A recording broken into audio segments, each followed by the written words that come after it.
Salut à tous, j'espère que vous allez bien. Donc, si vous avez reçu mon message, voici comment l'application euh, s'affiche. Donc, si vous installez l'application, il peut arriver que ça vous demande de vous connecter avec votre compte, de créer un compte ou vous connecter avec votre compte Gmail. Bon, c'est pas un souci, vous pouvez le faire sans problème. Donc, une fois que c'est fait, vous avez donc là la présentation, l'interface de l'application. Et vous pouvez trouver juste en bas ici, il y a accueil, il y a Bible, il y a plan, c'est-à-dire pour les plans de lecture, il y a découvrir, ça c'est des annonces et autre chose que l'application propose. Et là, vous avez plus, donc pour avoir plus de paramètres, de rubriques, etc. Donc là, c'est un peu là où vous verrez votre profil aussi et plein d'autres choses que vous pouvez faire avec l'application. Bref, maintenant pour en venir à ces différentes versions et langues, vous revenez à Bible, vous cliquez dessus. Et tout en haut, vous voyez les deux A, un petit et un grand A qui sont très proches. Ensuite, la loupe, donc pour la recherche. Et puis, après ça, il y a une sorte de globe suivi de S21. C'est en fait la version de la Bible que j'utilise actuellement, la version second 21. Donc, pour changer de version, vous cliquez là-bas. Et là, vous avez la liste des versions. D'abord, la liste des langues, ensuite, la liste des versions téléchargées. Ici, c'est marqué télécharger parce que ces versions-là, je les ai déjà téléchargées. Second 21, Parole de vie 2017, Bible Summer 2015, Bible en français courant, Bible catholique crampon, etc. Donc là, c'est les versions que j'ai téléchargées. Et là, c'est les versions françaises qui sont disponibles au total de 19. Si vous descendez, vous voyez toute la liste. Donc, quand vous voyez une version, par exemple ici, si vous voyez BEX 2004, la Bible expliquée, il y a la flèche qui se dirige vers le bas avec le trait en bas. Donc, pour indiquer que cette version n'est pas encore téléchargée. Donc, si vous voulez télécharger, il suffit de cliquer sur cette version-là pour la télécharger facilement. Donc, quand la version est téléchargée, ça veut dire que même si vous vous déconnectez, vous pouvez l'utiliser.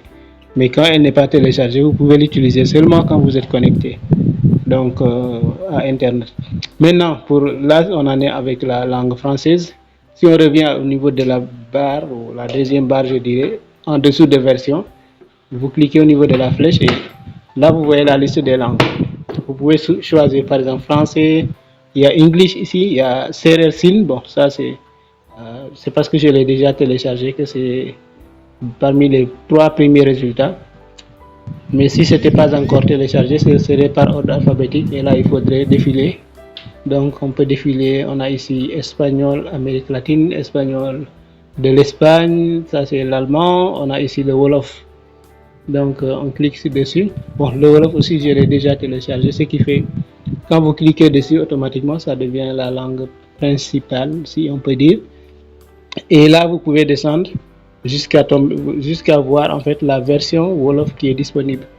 Donc, en dessous de la liste des versions téléchargées, vous verrez donc les versions dans la langue que vous avez choisie.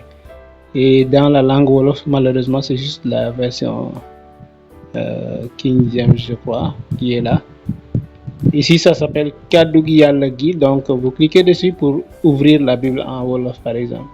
Donc, vous voyez que là-bas en haut, ça a changé. C'est devenu KYG pour Kaddugi Yalla Gi. Donc, on est dans Romains 1. Et là, vous pouvez commencer à lire votre texte en Wolof. Qui est là. Et c'est pareil pour le CRL. On clique là-bas. On change au niveau de la barre des langues. On choisit CRL SIN.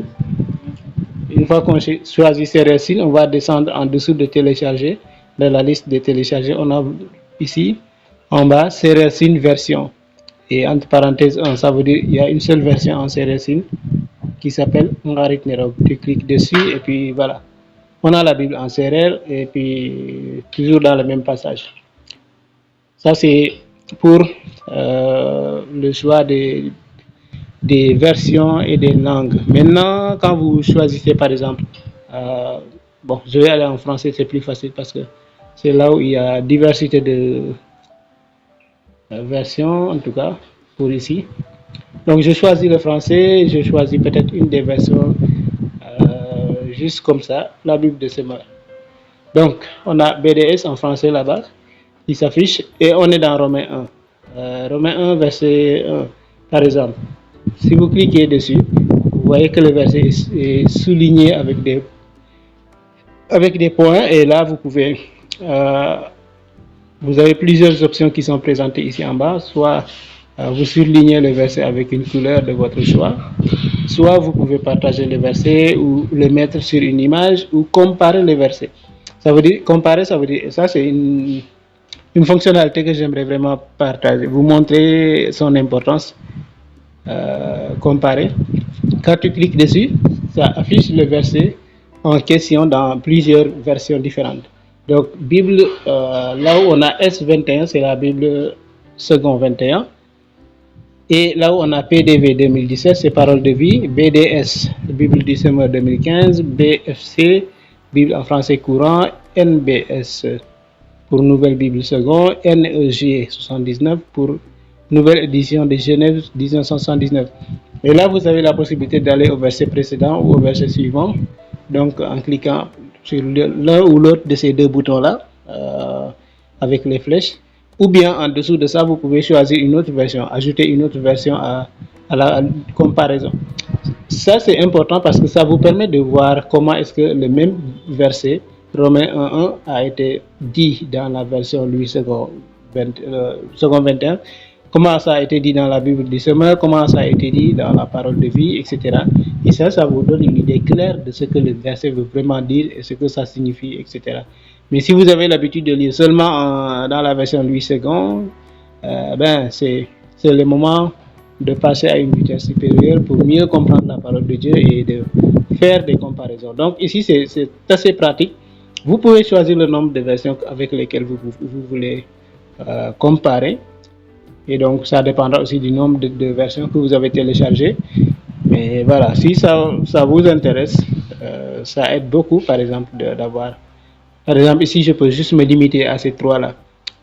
Second 21, Parole de vie 2017 et Bible du Semeur. Et si je fais ça, je lis, par exemple, le Romain 1 dans ces trois versions-là. Et puis, je descends en bas, je fais verset suivant. Ça passe à Romain 1, verset 2.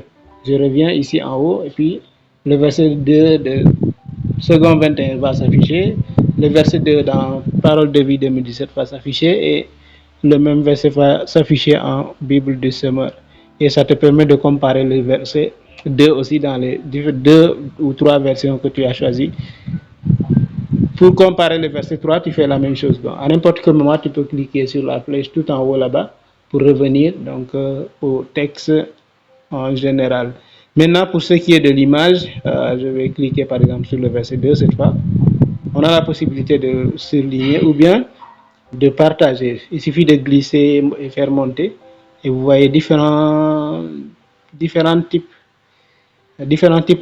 d'images, différentes photos qui sont là. Vous choisissez la photo qui vous plaît. Par exemple, je vais prendre celle-là, juste en bas ici avec la croix et les nuages et tout ça. Et ce que la Bible va faire, ici, ça marche mieux quand vous êtes connecté parce que la fonctionnalité, ça requiert parfois la connexion Internet. Et donc, vous cliquez par exemple ici sur choisir une image et ce qui va se passer, c'est que le verset que vous avez choisi va être affiché sur l'image en fait. Donc, pour partager ça sur vos réseaux sociaux, etc. Et là, vous pouvez changer la police qui a été utilisée. Donc, vous pouvez télécharger une de ces polices-là pour l'utiliser en fait sur l'image. Ça veut dire la police que vous aurez choisie ici, c'est celle-là qui va déterminer en fait qui sera la police du texte qui est sur l'image. Et donc, vous avez plusieurs choix, mais moi, je préfère garder celle qui est déjà là. Et en bas, ici, vous avez la possibilité de changer la taille des écritures ou augmenter par exemple, là, on augmente un peu la taille des écritures. Vous avez la possibilité d'aligner le texte à gauche ou à droite ou au centre, ou bien diminuer l'espace entre les lignes. augmenter l'espace entre les lettres ou diminuer l'espace entre les lettres. Donc il y a tout ça que vous pouvez faire avec cette partie-là. Vous venez ici, plus au niveau de la barre en bas, vous avez la possibilité de choisir le type de format de l'image qui sera choisi. Ici, c'est une image carrée, mais vous pouvez changer. Et là, on a donc la possibilité de changer la couleur du texte et de la rendre, voilà, transparente ou pas en fonction de votre choix. Vous pouvez diminuer un peu la transparence ou l'augmenter carrément. Donc, choisir aussi la couleur du texte. Par exemple, ici, je peux mettre un peu de jaune ou du vert ou quelque chose comme ça. Donc là, vous avez vraiment la possibilité de changer la couleur du texte comme vous voulez. Et ici, le dernier paramètre, ça augmente la luminosité ou en tout cas la clarté du texte, de l'image en fait plutôt. Bref, ça c'est quelque chose d'assez pratique. Moi, je préfère quand je fais ça, enlever le 2 qui est tout au début là-bas du texte. Donc vous cliquez dessus et vous avez la possibilité d'effacer ici. Voilà, on efface et on a tout simplement le texte. Et puis à la fin du texte, on remet en 2 versions Bible du Semeur, BDS. Et donc quand vous faites ça, vous cliquez sur la flèche là-bas pour revenir au texte. Et maintenant, vous avez la bonne nouvelle que Dieu avait promise par ses prophètes dans les Saintes Écritures, Romains 12, 2, Bible du Semeur. Vous cliquez en haut là-bas.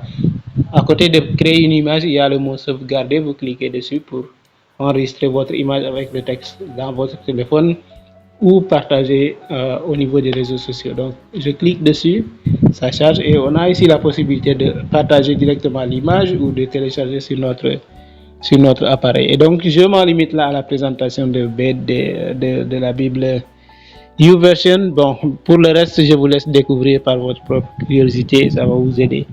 C'est une Bible c'est une application assez pratique qui vous permet d'utiliser plusieurs versions à la fois sans avoir à télécharger toutes ces applications. Parce qu'en fait, au début, avant d'avoir cette application, j'avais la Bible Louis II, une application pour la Bible Louis II, une autre application pour la Bible du Semeur, une autre application pour la Bible en Wolof, etc. Donc, mais avec celle-ci, avec YouVersion, bon, vous n'avez plus besoin de tout cela. Donc, c'est assez pratique. Voilà, merci à tous d'avoir regardé et j'espère que ça va vous être très utile et n'hésitez pas à partager et voilà, inviter d'autres personnes à l'utiliser. Merci.